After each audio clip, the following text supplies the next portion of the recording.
So you wanna be a picture book writer, then you gotta write picture books.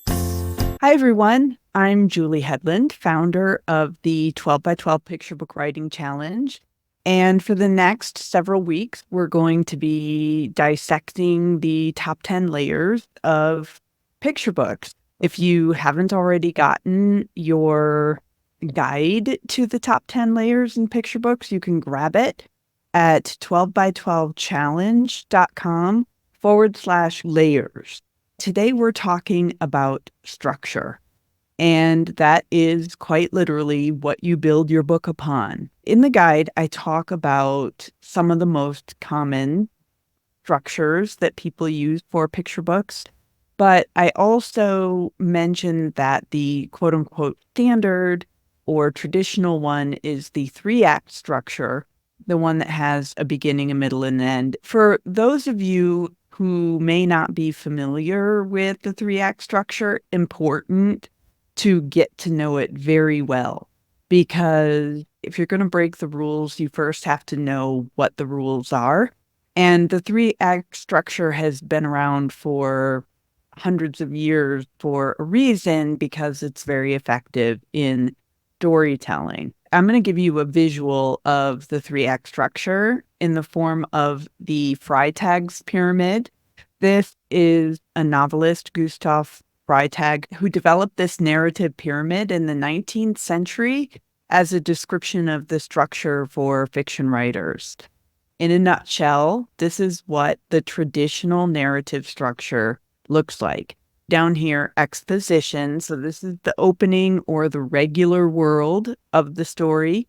And then you have your inciting incident, which is sometimes also called a catalyst. That is the event that changes everything for our character or characters. From exposition up to the inciting incident is Act 1, okay? And then we move into Act 2, which is this rising action. And this is all of the things that the characters do to try to achieve the goal / answer the story question that you established as to what your book is about. And this reaches its peak at the climax. So the climax is the moment when the tension is the absolute highest in the story. So from the inciting incident to the climax is Act 2, okay? And then we move into Act 3, which is falling action. So things are settling down and you get to your resolution. How the book ends. Hopefully it's going to wrap itself up in a tidy little bow, but also be surprising and satisfying at the same time. If you study picture books, you will see this structure showing up again and again. So now you know a little bit more about the traditional 3-act structure with a beginning, a middle, and an end.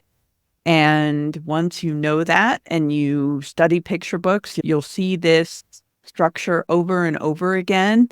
And once you're familiar with it and you know it well, then you can start twisting things around a little bit in the form of some the other structures and or lay those structures on top of this one.